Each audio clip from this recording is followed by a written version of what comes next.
네, 안녕하세요. RDMS 복부 준비를 위한 강의 지금부터 시작해 보도록 하겠습니다.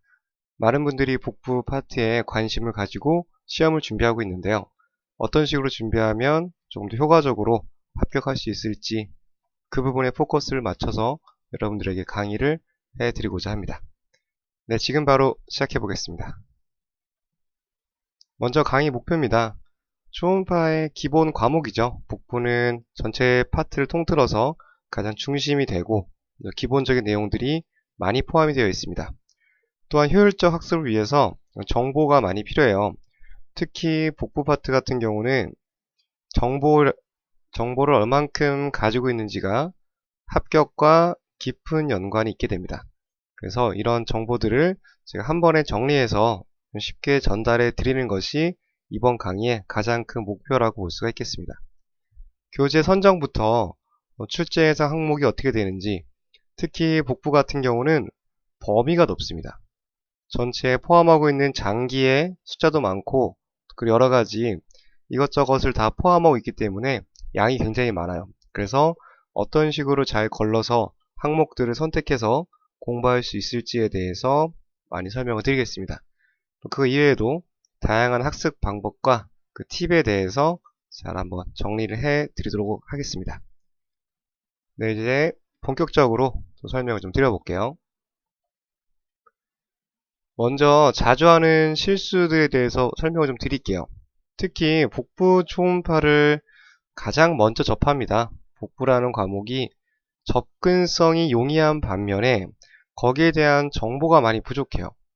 생각보다 뭐 이렇게 하면 되겠지, 그냥 생각보다 많이 안 어려울 것 같은데 라는 생각으로 정보를 많이 얻지 않으시고 주변에 있는 교재라든지 지인들의 조언만으로만 시험을 보시다가 많이들 불합격하는 경우가 많으세요.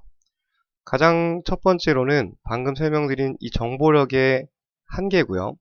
정보가 많으면 많을수록 시험에 대한 준비가 더 효과적으로 준비를 할 수 있게 되겠습니다. 다음으로는 학습 기간을 배분을 잘 못하세요. 어떤 의미냐면 복부 파트 같은 경우는 공부 기간이 많이 걸립니다. 그런데 뭐 대충 3개월, 뭐 4개월 이 정도면 되겠지 뭐, 이런 식으로 날짜를 잡은 다음에 막상 교재를 한 번만 제대로 보는데도 2달 정도가 걸려요. 처음 하시는 분들은. 그러면 한 번 봤는데 이미 시간이 이만큼 흘러버리니까 시험 전에 도저히 맞출 수가 없게 되는 것이죠. 이게 마찬가지로 정보력 자체가 부족하기 때문에 이런 학습 기간에 대한 배분 실패가 주로 많이 발생하는 실수가 되겠습니다.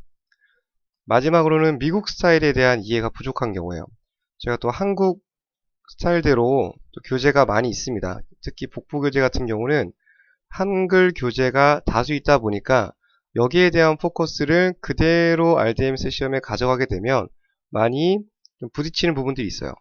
예를 들어서 뭐 한국에서 깊게 다뤄지는 내용들이 RDMS에서는 크게 나오지 않는 경우도 많습니다. 반면에 RDMS에서는 중요하다고 말했던 것들이 한국 책에는 아예 없는 경우도 있어요. 하지만 우리가 보고자 하는 시험 자체가 RDMS, 미국 시험이기 때문에 스타일 자체를 미국 스타일로 맞춰주는 과정이 꼭 필요하게 됩니다. 나 뭐 한글 교재 보고 이런 교재면 될 것 같아, 본인이 정할 문제가 아니라 정보력을 많이 얻으시고 미국 스타일에 대한 분석이 꼭 필요하다는 거, 이 부분 꼭 기억하셨으면 좋겠습니다. 흔히들 가장 많이 하는 것은 이 두 가지인 것 같아요. 정보력과 학습 기간에 대해서 계획을 잘 못 세우는 경우가 생기게 되는데요. 이 부분에 대해서도 잘 도와드리도록 강의를 설명을 잘 드리도록 하겠습니다.